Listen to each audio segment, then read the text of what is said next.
She's conservative, and I'm liberal, and yet we've been friends for almost 40 years. Everyone says you shouldn't discuss politics, religion, or money. And we say that's exactly what friends should be talking about. Join us as we tackle the conversations you're having in your head, but are too scared to say out loud. Welcome to We've Got to Talk. Welcome, Jolene, and welcome, Mr. David French. If you are not familiar with David French because you've been living under a rock, he is an opinion columnist for the New York Times. He helped create the conservative news media company, The Dispatch. He is co-host of the Advisory Opinions podcast, and he's a constitutional lawyer. I mean, what have you not done? That is true. Thank you for being here. Well, thank you so much for having me. And I used to say I've done everything in the practice of law except be a judge or a divorce attorney. And then I remember, I did actually help somebody get a divorce years and years and years ago. So okay. I've done almost everything in the practice of law. That's amazing. So for those of us in the audience that aren't familiar with you, you have such a wildly diverse background, a super interesting background. Can you please explain? You didn't start as a New York Times columnist, right? No. Can we start with where you were born even? Sure. So I was born in Opelika, Alabama, which is a little town right outside of Auburn, and where Auburn University is. So I was born to an Auburn grad student, Auburn undergrad. So my mom was an Auburn undergrad. My dad was an Auburn grad student. And so I grew up in the South. I grew up in Alabama, Louisiana, Tennessee, and Kentucky. So I like to say that I come by my Southeastern Conference fandom very honestly. And I also grew up in a very conservative church. As my friend Cherie Harder from the Trinity Forum says, we did not put the fun in fundamentalism. So I grew up in a very conservative church, went to a very conservative Christian school, and really, honestly, grew up without a thought in my head about being a lawyer. Like, I just had no conception of that. And I'll tell you what I wanted to be: a fighter pilot.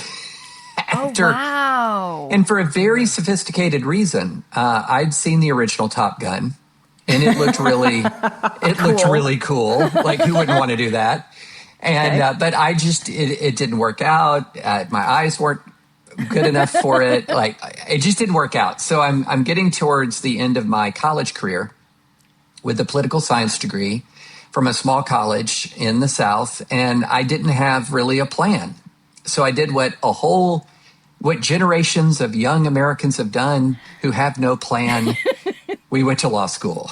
And so that's what I did because, I needed career options. And when I got to law school, it was kind of like, you remember there's this lyric from Rocky Mountain High, John Denver, that was coming home to a place I'd never been before, which, by the way, what an evocative lyric. Like, it's so evocative of like landing in a place where you feel like you were destined to be, right? Right. And that's how I felt with law school. I felt like it was coming home to a place I'd never been before, and this is what I was supposed to do. And then that launched a legal career that just had lots of twists and turns and zigs and zags over the years. And I used to feel kind of weird about that. Like, David, why can't you figure out what you want to do when you grow up? Like, why are you always like looking to the next interesting thing to do? And then as I got older, I realized that all of those different experiences were a gift. That in the moment, I was sort of like looking for the thing. And then as I got older, I realized that the variability of my experiences was just a very important part of my development. And so I was a practicing lawyer, constitutional attorney, JAG officer in the Army Reserve. And I did that for 21 years. And, okay, that's not David, that's not nothing, the JAG part, because I heard you won a Bronze Star too. For my service in Iraq in 07 and 08. That's not nothing, sir. That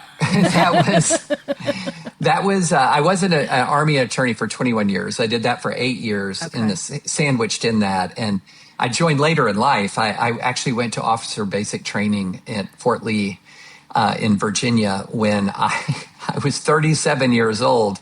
And let's just say I was not setting the world on fire physically. But I made it through. So I did a lot of different things. But in 2015, I had been doing a lot of writing on the side, more and more and more and more. And I reached this really kind of interesting point where I had to decide, was I going to continue to be a lawyer with this big writing hobby, or was I going to really dive into writing? And so I decided to dive into writing. And in May of 2015, I joined National Review, conservative magazine. And in June of 2016, Trump comes down the escalator to announce his campaign, and everything changes. Like the world of journalism is upended, the world of politics is upended, and sort of I've been kind of having a front row seat for that ride, for more than 10 years now. Okay, so you identify as a Christian, a lawyer, a soldier, and a journalist. Which one do you rely on the most then for your columns? Oh, well, that's easy. I mean, the Christian part of this is absolutely at the top. Everything else is just details by comparison. And so, but what I rely on when I write really does depend on what I'm writing about. So I really confine my writing, although I write about a pretty broad range of topics. You'll actually look, and they generally fall in the category of religion, law, less politics than law. I write more about law than I write about politics.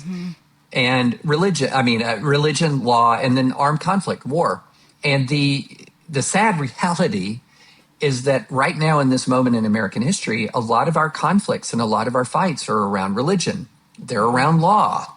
And we have a rise in armed conflict around the world. So in a lot of ways, just the moment in history is really matching a lot of my experiences. Like if the biggest national crisis was a monetary policy crisis or something like that, that would be an area where I'd have to do a lot of learning fast to have anything valuable to say at all. Or let's say our biggest foreign policy crisis was something involving, say, Argentina. I'd have to really learn a lot fast. But a lot of what's happening is very much in sort of the wheelhouse of what I've spent my entire life and career focusing on. So maybe the next thing is SEC football. I mean, the NIL is that. Maybe sports. I have got things to say about that. No question. Oh, that's awesome. Did you know that Jolene was a football coach's wife forever? I did not know that. My husband coached college football for 38 years, so he is now retired. Our last job, we were at Tulane. Oh, fantastic. But now we have 3 daughters, and our oldest daughter has married a football coach, and he's at South Carolina. So there's your other SEC school that you can add to your Kentucky LSU. Love it. I bet we could sit down and talk for about 6 hours on NIL stuff because, I said, I've got thoughts. I've got thoughts about all of that. I would love to see you write an article on that because there's so much to dig into, right? I mean, it's coming. It's coming. Okay, good. Okay, all right, absolutely. Good. All right. Well, speaking of what you're writing, so Jolene and I just read that column, The Fire of Stupidity That Cannot Be Contained. And that really resonated for both Jolene and myself. And one thing that we've been thinking about is this concept of the Great Forgetting. Could you explain to our audience what that is? What attributes to this? Like, we're really fascinated by this idea. If you look around the world right now, you will see not just that we have a lot of divisions and differences. That's very common throughout human history. That we have a lot of challenges. That's, again, very common throughout human history.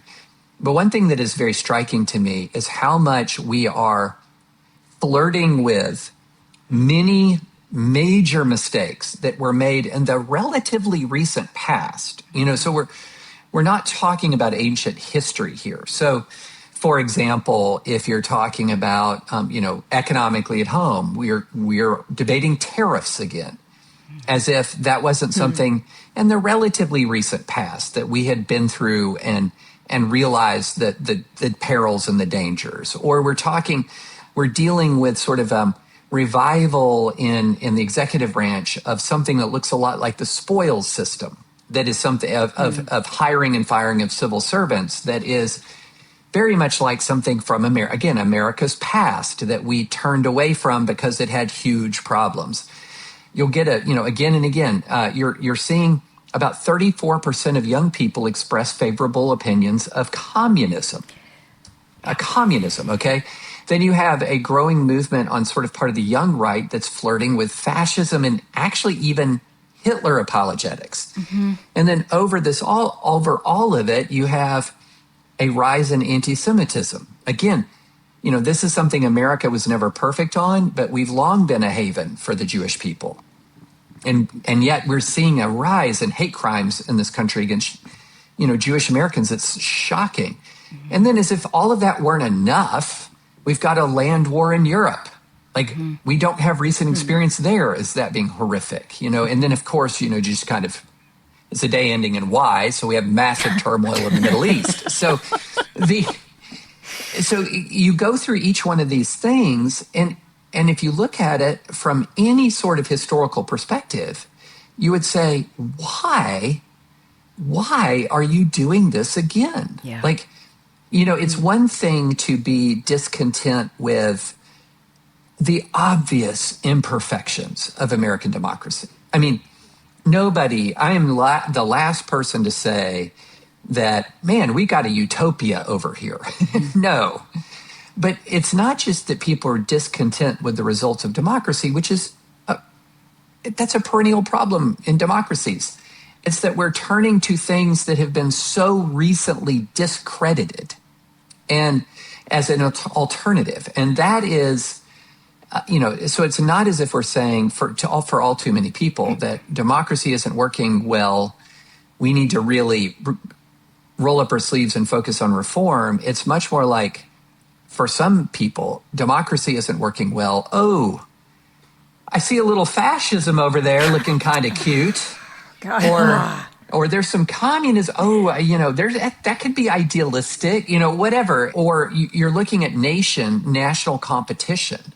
And for especially great power competition, and for a generation or two after World War II, there were red lines that, okay, yes, we have a Cold War. Yes, we have competition. But one of the things everyone's trying to do, they were trying to maximize their national greatness or strength or whatever, but without a world war. And sort of the apparatuses we put together to contain and prevent world wars were so effective that we actually had the collapse of an entire superpower without a world war. But a lot of these structures that we've used for, almost 100 years to avoid, 80 plus years to avoid a world war, we're now discarding. We're just throwing them away. And so my fundamental sort of thesis is that we're doing this because the generations of people who actually had experience with all of this awfulness are passing away, are leaving the scene, retiring, etc. And so, to use a sort of a biblical analogy, there's this line in the scripture that talks about there arose a king in Egypt who knew not Joseph. In other words, he had no memory of the good things that the Jewish people had done for the kingdom of Egypt. He just saw them as a problem and oppressed them brutally.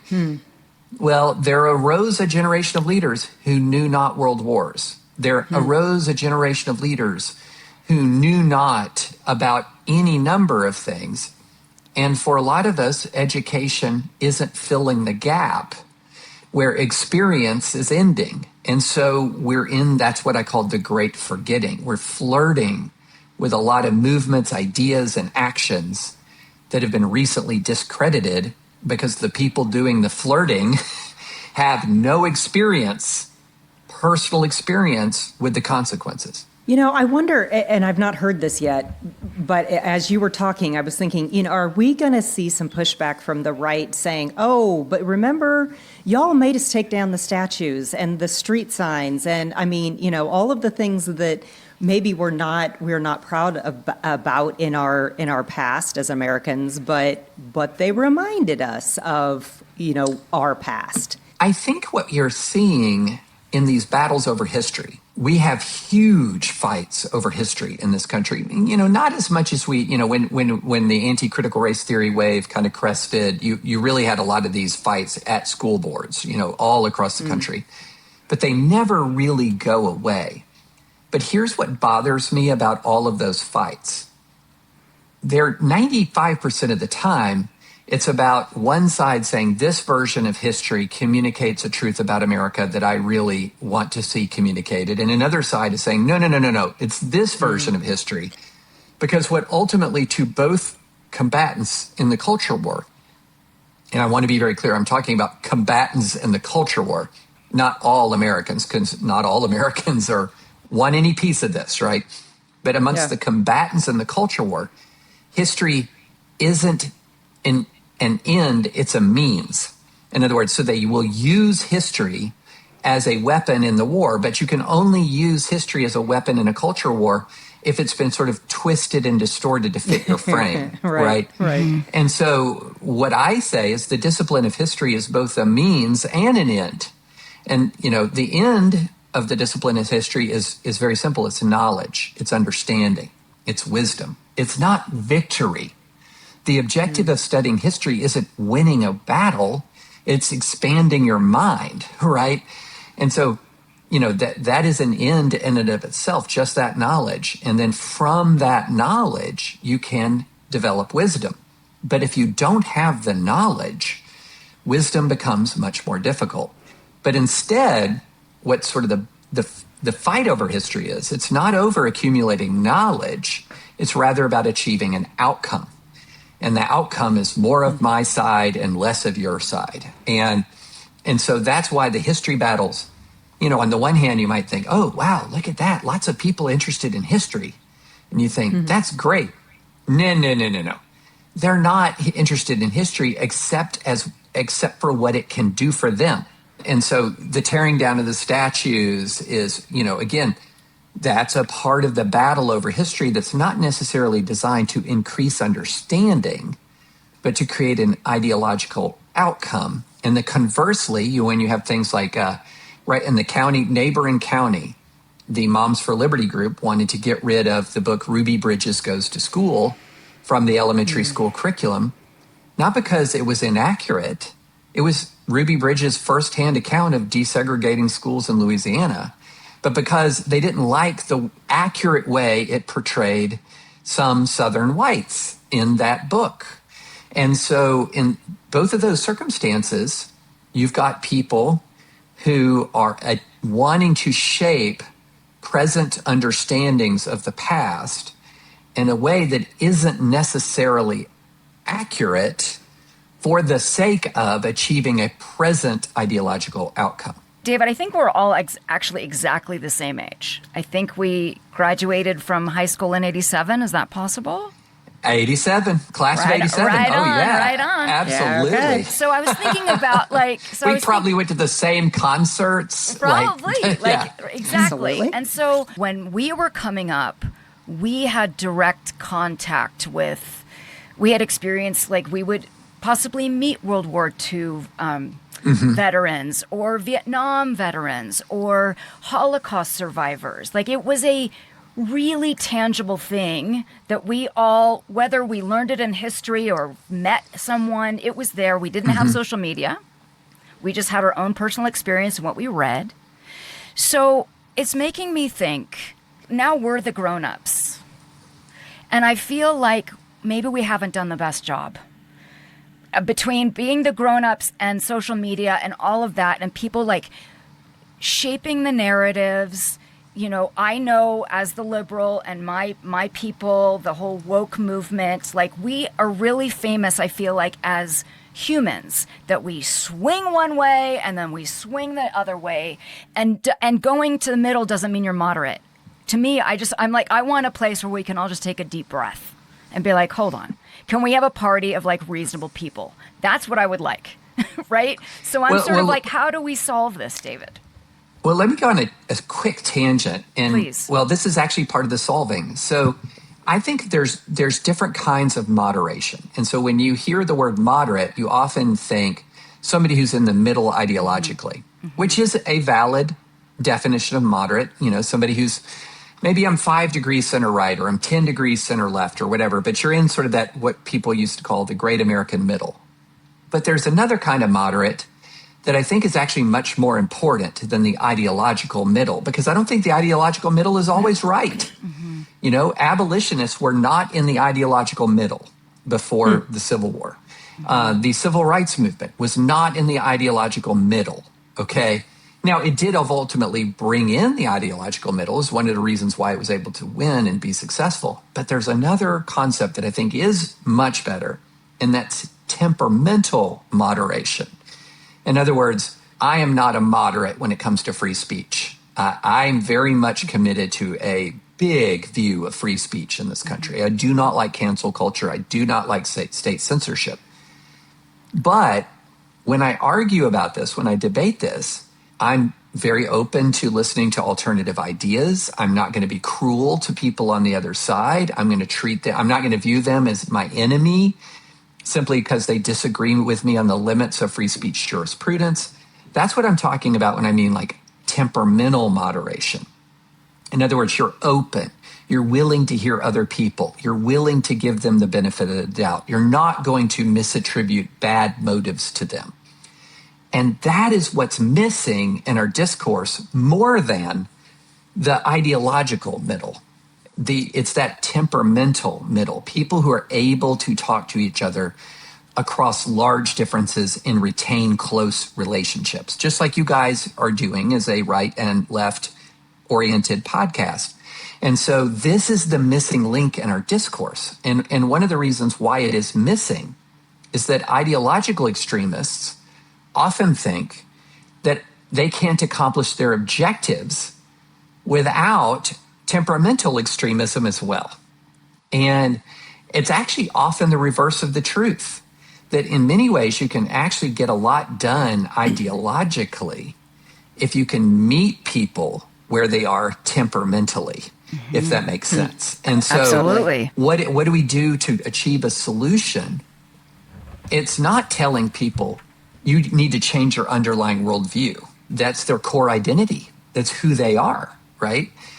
But if you can say to people, well, look, I respect your view on healthcare reform, or your view on foreign policy, or your view on race relations in the United States, or whatever.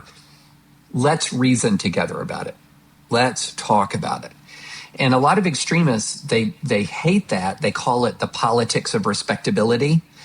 But I think another term for the politics of respectability is manners. It's, it's decency. kindness. It's decency. And so the way I've put it, and I've been part of the same church small group for years and years, just wonderful, wonderful people. But we're absolutely not the same politically. There's, everything from somebody who would have probably voted for Bernie if he's on the ballot, to people who very happily voted for Trump all 3 times. However, and this is, to use Christian terminology, there's a lot of presence of the fruit of the Spirit there, which is kindness, peace, patience, gentleness, self-control. And my theory is that it's more than a theory, I think it's just a fact, is that groups marked by these virtues can maintain friendships across big differences. Groups that lack those virtues can't have friendships with almost any difference at all. Then I'm going to switch gears with you saying that. And I'm going to ask you about Graham Plattner. I knew it. I was like, we have to. Well, after you heard everything that I just said, you're going to know where I stand on all this. But anyway, go ahead. Right? Okay, so how did we get to this place? How are we getting, and I guess I should note that we're recording on the day of the primary. He's going to win his primary, I think. I think that's a foregone conclusion. Yeah. Right? And so how in the world do we get past all of these things and he's going to be the Democratic nominee? I mean, David, did you hear the Daily today by chance? Did you hear the Daily? I did not hear it today. It's really fascinating, and it's about Graham Plattner and what's going on. And as I'm walking and listening, I'm like screaming, because you talked about this actually, David, in your Interview with Isaac, when you did your piece about James Tallarico, which Jolene and I, when we were prepping for you, were like, there's sort of a similar thing going on here where, so number one, the fact that, to me, here I am, the liberal Democrat, and I am furious that he is the nominee. I cannot believe that we are wasting 1 ounce of time on this person, that this is where we are. And what I'm thinking about is what you said in the interview with Isaac, where you said, the extremes are the loudest. And they're the ones that seem to vote in the runoffs, hence Ken Paxton. They are the ones that scream at you if you don't fight against, said liberal, or scream at me when I don't fight against Jolene. So there's this, these are the people that are running the campaigns, and then there's us trying to be decent humans. With my now 2 favorite conservatives, I have to say. So it's like, what do we do? Like, how do we, other than point out what's happening, right? Yeah. So it's a great question. And I'm going to go back to a concept that I think is really important for people to understand. And this is called the exhausted majority. And so if you're going to break down American political participation, it's really overly simplistic to say it's red and blue. There's obviously deep red and deep blue, and they drive a lot of polarization, and they really don't like each other and all of this. But America's a lot more complicated than that. And there's this group that was called More in Common, and it did a study called Hidden Tribes. And it was showing that actually there's more like, 7, 8 different kind of big categories of Americans. And that if you're going to talk about like who's really driving the polarization, it's really about 1/3 of America. It's the people on either wing, right and left. And the most of the rest of us, and I count myself in this, are in the so-called exhausted majority. Now, this connects directly with what I was just saying. So who is in the exhausted majority? It's not all ideological moderates. It's people right, left, and center who think, we don't compromise. We don't have conversations with each other. I want to have debate and real conversation and dialogue. I don't want shouting and screaming. And then here's what's a very big characteristic of this exhausted majority is they feel like no one in politics is speaking to me, that everyone is speaking to the wings, the highly ideological wings. And so what they do is to take an image from, funny image from the internet, this Homer Simpson gif that you sometimes see where he's got these wide eyes and he backs into the shrubbery and like disappears.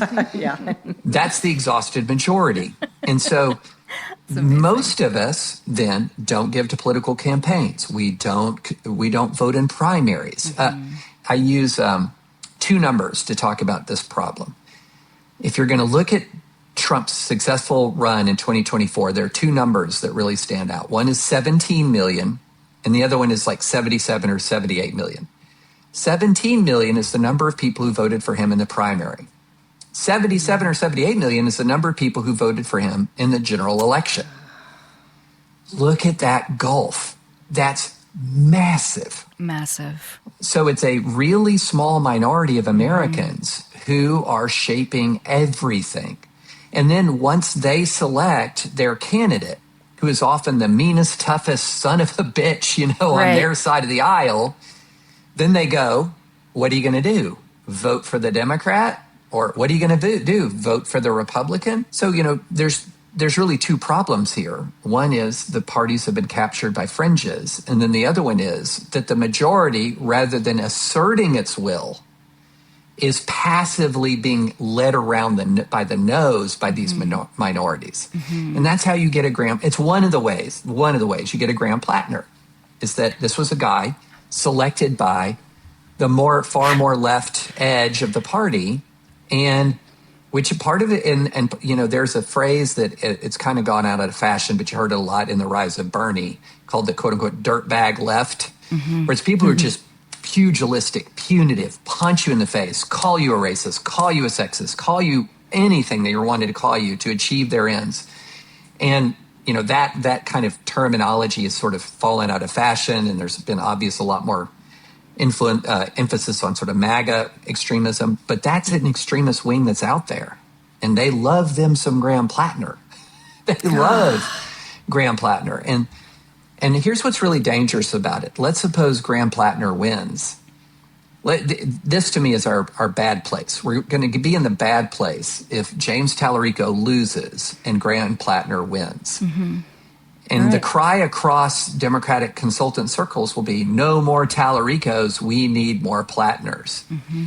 And that's very bad for us, in very much the same way that when Donald Trump, with all of his terrible character, wins, when a McCain and a Romney lost, the cry ran up, more Trumps, no more Romneys. Mm-hmm. And so you get locked, because everyone's so focused on these electoral results, that you get locked into, often you lock in the whole character of your movement based on, who can win or lose in an election cycle, that, quite honestly, how much of Hillary Clinton's loss in 2016 was because Donald Trump was such a great campaigner, and how much this was a super anti-incumbent era that we're in, and she was going to have an uphill battle anyway. So, this is how we get there, is you have the angriest fringe that is leaning in, and you get the sort of more temperamentally moderate American leaning out. And this is exactly the politics. You get exactly the politics you would expect in that dynamic. But I feel like, and I know I'm talking to two conservatives here, but I feel like there is such a lack of self-awareness on the left when they are holding this guy up, because I was like, we raged against the machine with Trump and all of his indecency and all of the horrible things that we believed that he did between the, sorry, Linda, pussy grabbing, all of that from day one. Like, how could you ever vote for this guy? I'm sorry. Graham Plattner is doing some really bad shit. And the left is saying, it's okay. He's at least better than Susan Collins. And I'm here to say, no, he's not. No, Susan Collins, yeah. I just, the hypocrisy, David, I'm really struggling with. That. Nicole, can I make it even worse for you? Yes, please, sir. Not to pile on. Yeah.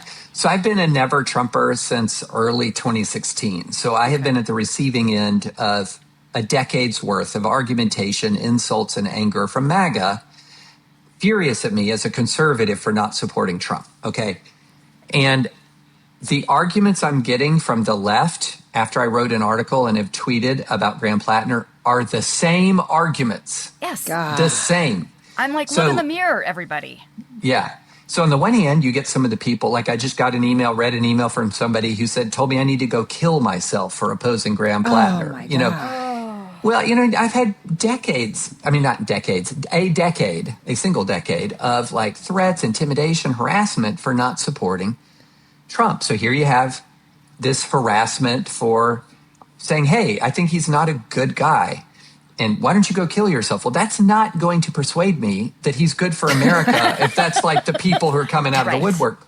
Right. But then, but what actually disturbs me more is the heartfelt emails I get from people I can tell are decent people who are saying, is he my first choice? No, but the stakes are so high.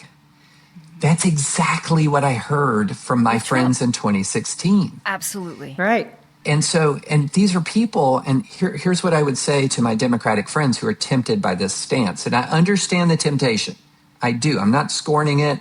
I'm not mocking it. I didn't scorn it and mock it when my Republican friends said, I really don't like Trump. I also really, really don't like Hillary Clinton. I'm going to hold my nose and vote for Trump. I disagreed with them, but I respected them. Okay. Disagreement is not the same thing as a disrespect. But what I saw again and again was the person who held their nose in 2016 was like the third boat in the boat parade in 2020. That over time, supporting the corrupt politician when he or she wins actually changes the voter more than it changes the politician. So, that is so true. So let me put it this way: I'm in evangelical America. Evangelical America right now is more like Donald Trump than it was 10 years ago. Donald Trump has had more influence on the church than the church has had on Donald Trump.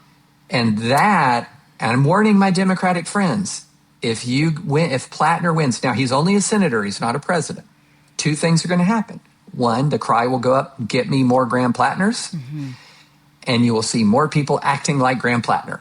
And that's what happens. That's the power of leadership. I'm actually writing about this right now. That's the moral power of leadership is over time, institutions take on the character of the leader. And over time, the people in the institutions take on the character of the leader of the institution. Okay, so are we going to have like some cataclysmic event happen in America that puts us on a course correction that, I mean, is that what, I go back to when we were in college, right? And we had the Gulf War breakout and then, we all became patriotic or, after 9/11, we all became patriotic. Absolutely. I mean, everybody loved George Bush at that time when he was on top of the rebel. And so, I mean, is that what is going to happen? I hope not. Here is what I think. Me too. So here's what I wonder. Okay. Here's my cause for despair and my cause for hope, and I'll tell you both at the same time. American politics is thermostatic. In other words, it means that voters tend to constantly overcorrect. So in other words, if you've gone too far to the right, voters will lock in and they'll be like, no more of that. And often they'll swing too far to the left. And as they swing too far to the left, the voters go, nope, didn't mean that. And then you go. So if you look at like the last 25 years of American politics, it's just been one overcorrection after another. And so one theory of this is that the thermostatic reaction of a Trump against a Trump on the right would ultimately be a Trump on the left. In other words, what you're going to do is you're going to react against the present age, not by rejecting the manner and mores of Trump, but by moving them to the other side. If that makes sense. In other words, we're going to beat Trump by having the left Trump. Another way of saying what could happen is if the signal characteristic of the moment is that indecency is the thing that voters are most angry about, the thermostatic reaction might be towards decency. So that's the happy place. The bad place is the thermostatic reaction is we're just going to be punching you from the left versus punching you from the right. The good place is we're going to answer the punching with no more punching, if that makes sense. So is there a universe where James Tallarico and Susan Collins win? This is getting to the answer to Jolene's question, which is, okay, I can imagine a horrible cataclysmic event, like a surprise attack against Americans or a natural disaster or whatever that brings us together. And I hope to God that's not what it takes. Me too. But I can also imagine something else bringing us together, and that's election results in this sense.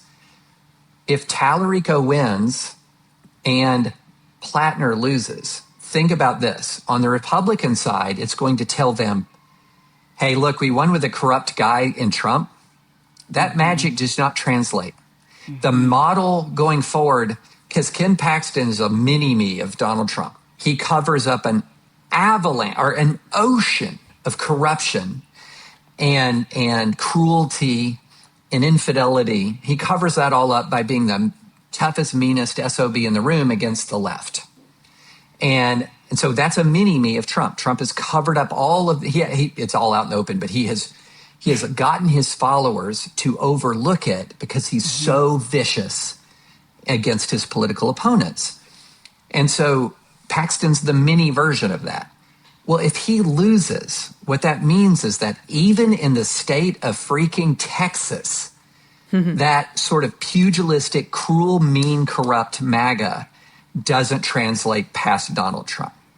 And then it would tell the Democratic Party, oh, wait a minute, the actual way to beat MAGA, even in freaking Texas, is with a guy, he's liberal. He's liberal. He's not He is liberal. A down the line moderate. He's liberal. But a guy who is welcoming to pro-lifers, who doesn't hate people who disagree with him, who's trying to build a big tent with fewer ideological litmus tests. Think about, from a cultural standpoint, how much healthier that is. And then you go over to Maine, and you have Susan Collins. Susan Collins, she's not perfect, but she is far more ideologically independent than almost any other Republican. She voted to convict Trump. She has voted against the Iran war. She has voted against multiple Trump nominees. That's supposed to be the kiss of death electorally.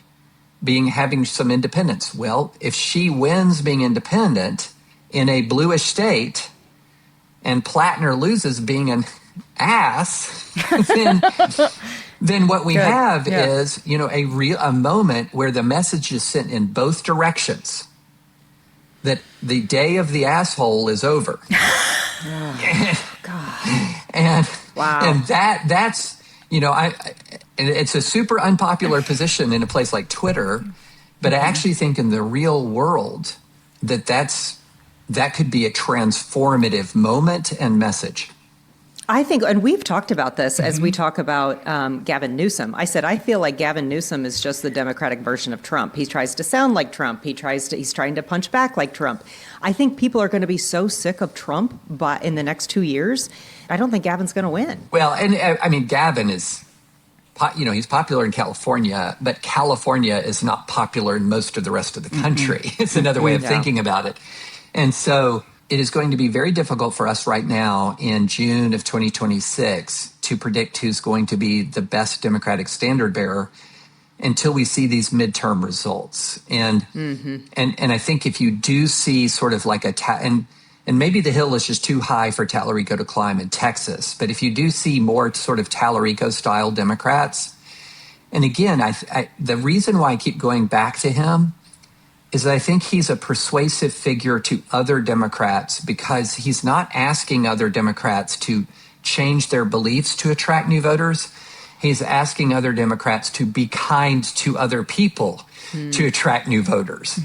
And I think that's a critically important distinction in the message because Amen. We all have political positions and we hold those positions because we believe they're true and right and just. And asking me to change all those to win people over, for me, it's a heavy lift, right? It's a heavy lift. But if you're going to ask me, okay, wait a minute, rather than asking you to change your beliefs, why don't you go out and find somebody on the other side or somebody who's wavering or whatever, who agrees with you on a bunch of stuff, not everything, and then say to them, hey, we agree on a bunch of stuff, not everything, but we welcome you anyway. We want you anyway. And we're not going to come in and browbeat you on the things that we continue to disagree on. We'll work together on the things that we agree on. And that's a paradigm shift from our normal politics of the last 20 years. Yeah. But it's actually also part of the American political history prior to the last 25 years. You had Republican and Democratic presidents who are able to form cross-party coalitions to enact legislation. Yeah. Ronald Reagan had a working majority in the House without the Republicans ever controlling the House because he reached across party lines and worked on common interests. And so, I hear me talk about this and say, David, that all sounds nice in la-la land, but that's not how people are. And I'm like, you're in the middle of the great forgetting because in my lifetime, it's been like that. It's in my lifetime, you've had bigger tents than the parties.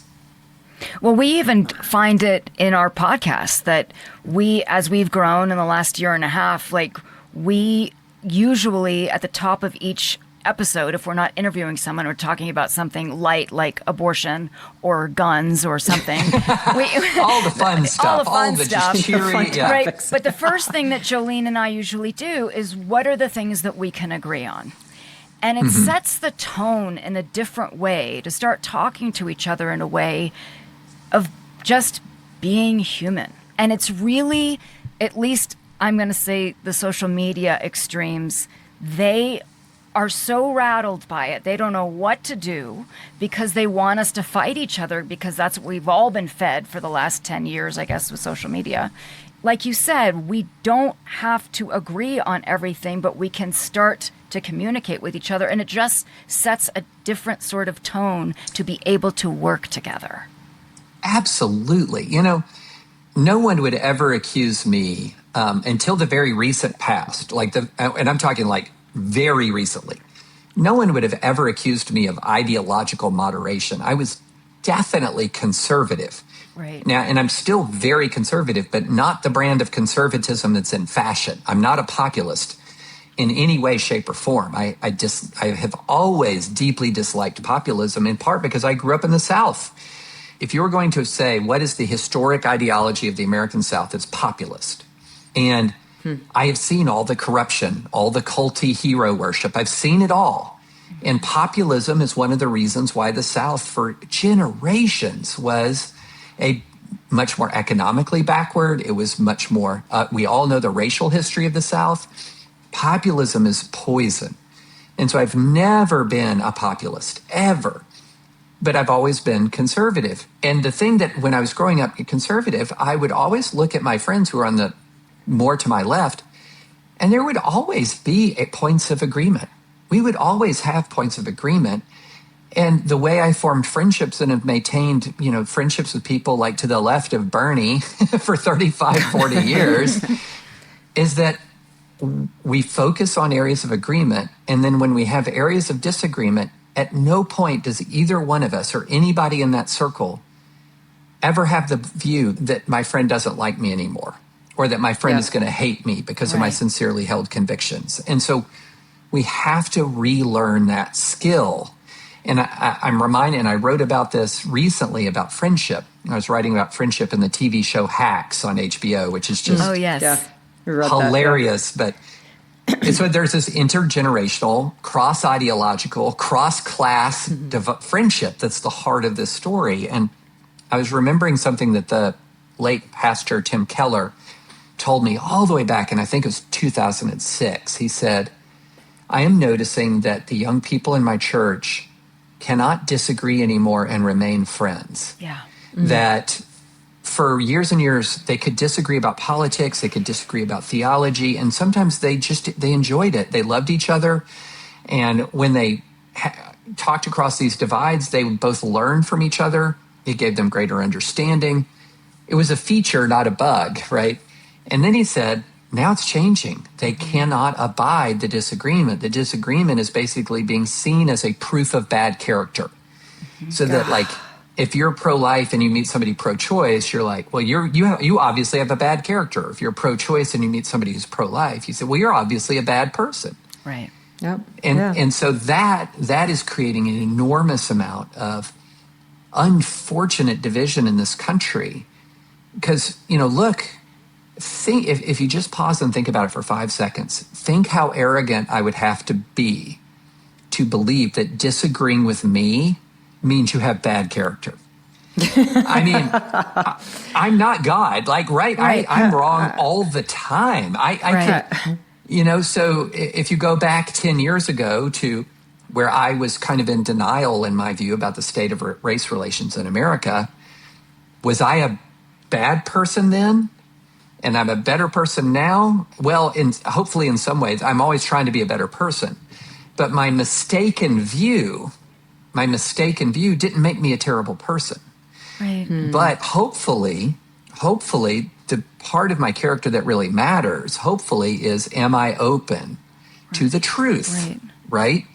And if I'm open to the truth, then hopefully I'm a person of good character even when I'm wrong.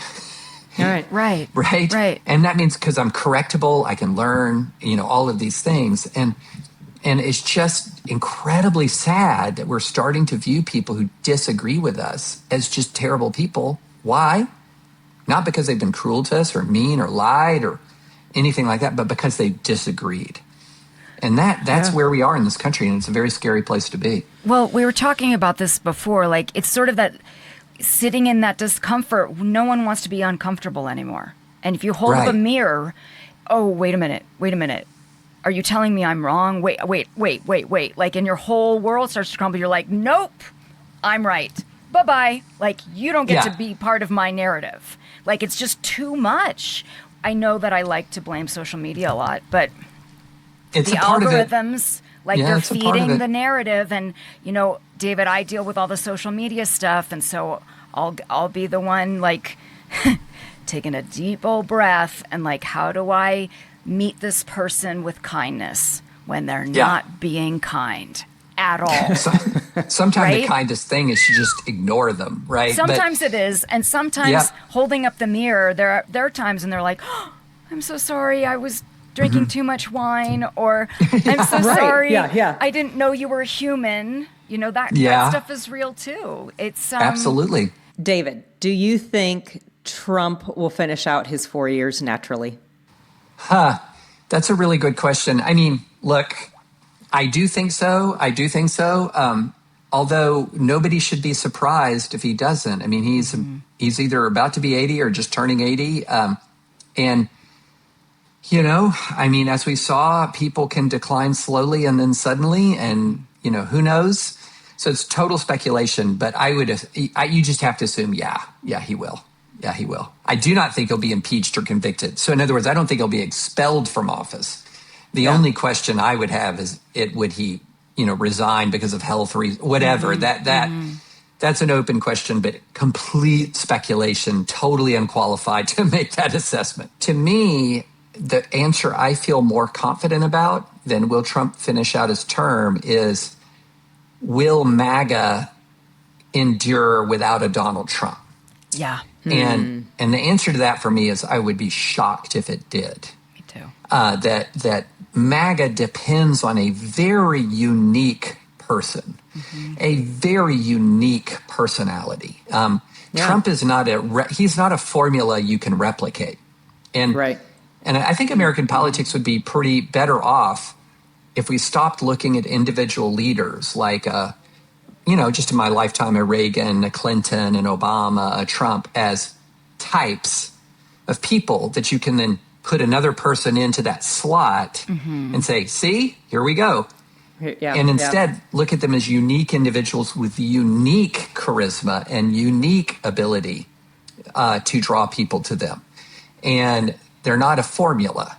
And I think that a lot of political parties go astray by trying to match the formula. And that's what the Republicans have been doing for a while.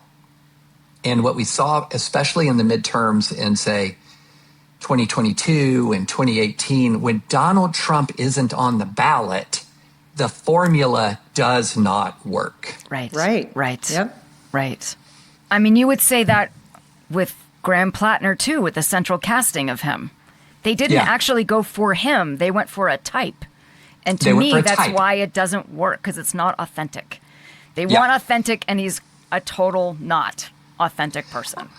Well, and can we talk about the word authenticity? I've gotten to hate it. I've gotten to hate it. I hate it too. I hate it. I mean, look, because here's the weird thing. Very few people say if somebody's super kind and super smart and compassionate, they don't go, he's so authentic. Well, some people are authentically kind, right? They're authentically compassionate, but we usually reserve it for somebody who's really rough around the edges. Right. Oh, well, they're authentic. So true. Right. Yeah. I mean, come on. Go to a prison. Lots of authenticity there.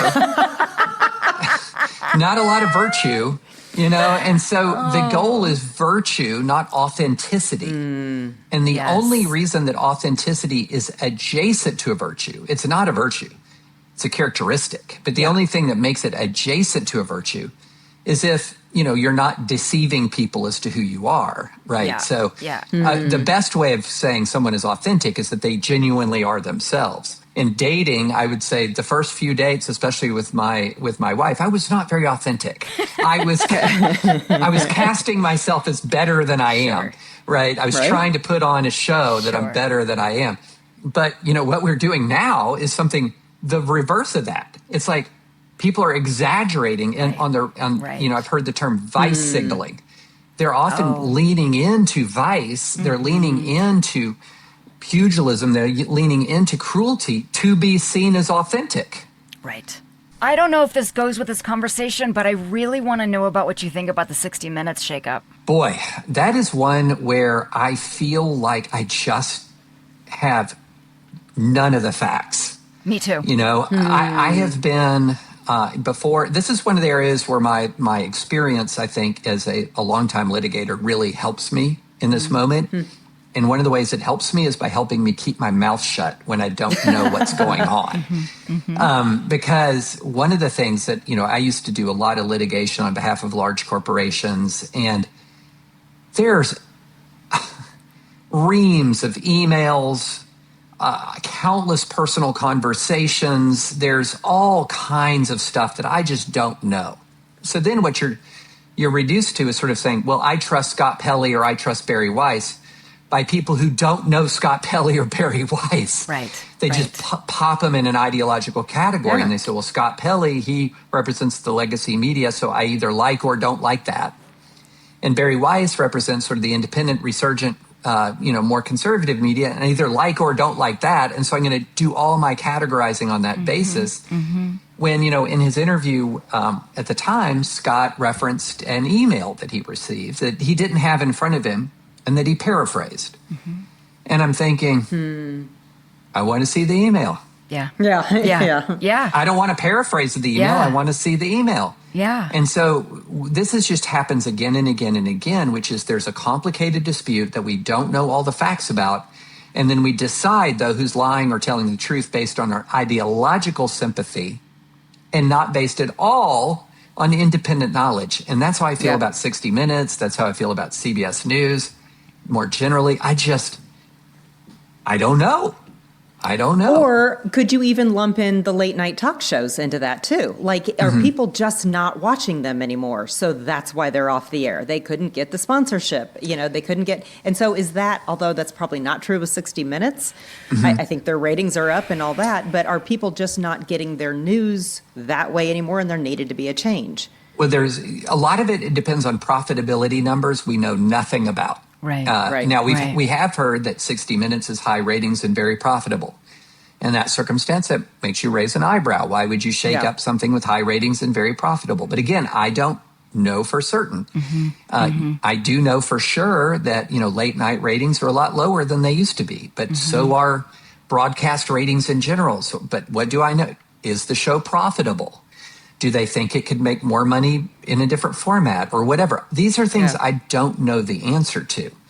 But I do know, for example, if a member of the government says a late night talk show host should be fired, I know enough there to say we don't want that kind of pressure from the government on a private citizen. Right. To be fired because they criticized a leader of the government. I mean, this is core First Amendment stuff here. So that's why I have not, for example, weighed in on CBS, but I will weigh in when I see a government official, right or left, pressuring a network to fire somebody over a political point of view.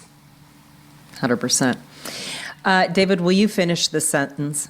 In 4 years, America will be in recovery. Okay. Yes. Okay. I'm going to say hallelujah. The non-God totally person. Wrong. Hallelujah. I could be totally wrong. But there are enough green shoots of hope that I see. There are enough people who seem to be rallying against the spirit of the age, the cruelty of the spirit of the age. There are enough currents in pop culture where people are reemphasizing friendship and connection. There is enough awareness of what this thing, the phone, is doing to us. There are a lot of smart, wise, compassionate, courageous people who know we cannot continue like this.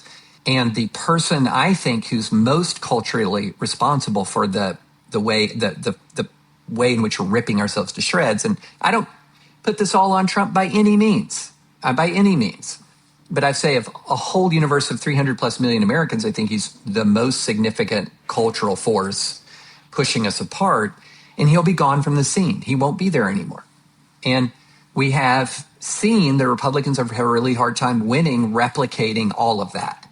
So in my view, 2028, if Republicans lean into a MAGA person who is not Trump, then I think they'll crash and burn.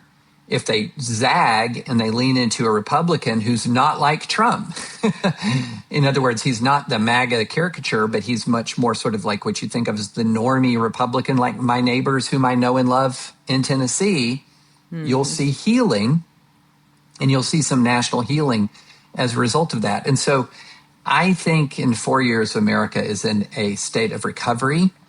The question is, how bad will our condition be that we have to recover from? Will we be in rehab for like 30 days, or is it like 3 years? I mean, that's the Or are we just popping in and inpatient out of rehab? rehab? Yeah, I know. Yeah. Are we inpatient exactly. or are we like Exactly. outpatient rehab? Oh Yeah. my God. Okay. This has been amazing. David, do you have a good for the soul for us? Let me, if you give me half a second, Yeah, I'm of going to course. read, Go ahead. I'm going to read a quote, and this is going to out me as the world's biggest nerd, which is hardly a secret.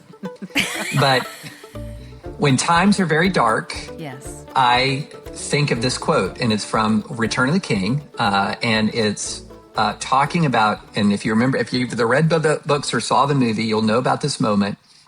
Sam and Frodo are marooned in Mordor. They're surrounded by orcs. There is no hope at all. The ring of power is weighing down on Frodo, crushing his soul and his spirit. I mean, it's about the darkest moment you can imagine. And here's what happens next. There, peeping among the cloud rack above a dark tor high up in the mountains, Sam saw a white star twinkle for a while. The beauty of it smote his heart as he looked up out of the forsaken land, and hope returned to him. For like a shaft, clear and cold, the thought pierced him that in the end, the shadow was only a small and passing thing. There was light and high beauty forever beyond its reach. And I think that is a beautiful and true statement of life, that the shadow is but a small and passing thing, and there is light and high beauty forever beyond its reach. I think it's a great spiritual truth, and that is that sentiment that keeps me going day by day. That was beautiful. Wow. And how ironic on this June 9th, as we are recording this, that tonight is supposed to be the time that Oh, right. The kiss. Mars and Jupiter, like that star almost looks like one. Yeah. The two stars look like one. Oh, yeah, that's right. That's right. Yeah. All right, Jolene, I think it's time for you to give the would you rather to David. Would you rather have all Americans trust the media again or trust political institutions again? Ooh, the media. The media. Really? Yeah. Because overall, the media has more influence on culture and other non-political aspects of life than the political institutions do. So the media helps us shape how we view our history. The media helps us shape how we view our neighbors. The media helps us understand how we view events overseas. It's just bigger and has more influence overall than the political institutions do. Absolutely. Good. There's hope. Do you have a would you rather for us? Would you rather have a kind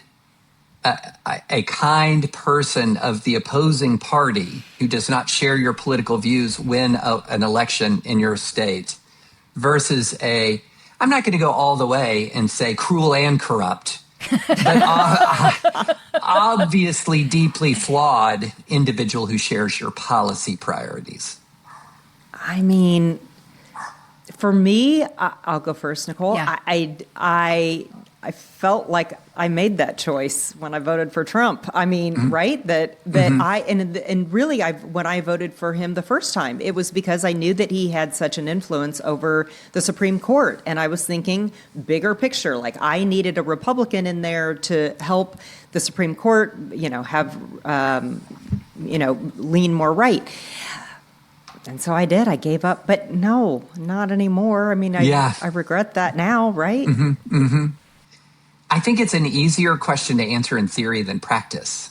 It wasn't until we've done this podcast, David, that I've ever entertained voting for someone that wasn't a Democrat. I never have. I've always voted Democrat. But now I'm really, and I'm going to bring up Brad Porteous again, our friend Brad Porteous, who does bridge grades. Do you know bridge grades, David?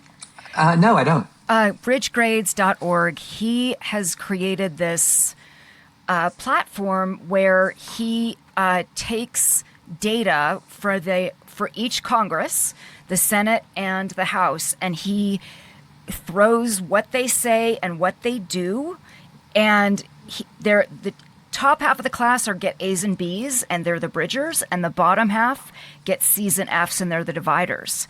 And so his dream is to have us vote in terms of a bridger or a divider versus a Democrat or a Republican.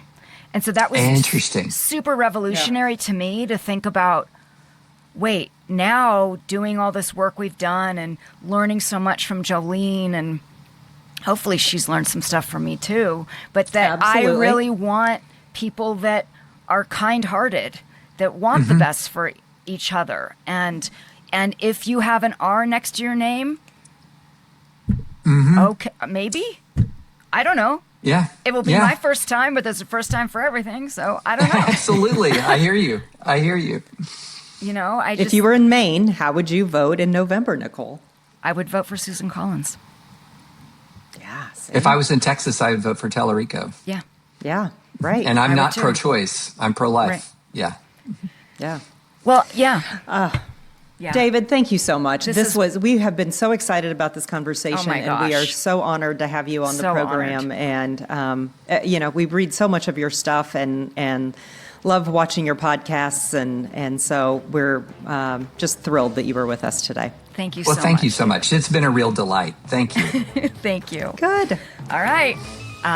Thanks, everybody. Bye. Thank you. We've Got to Talk is produced across the world by the wildly talented, creative, and hilarious team at Bambi Media. Our theme song is Jump Jive Swing by Space Train Unlimited. Thank you so much for listening, and join us every week for another episode of We've Got to Talk.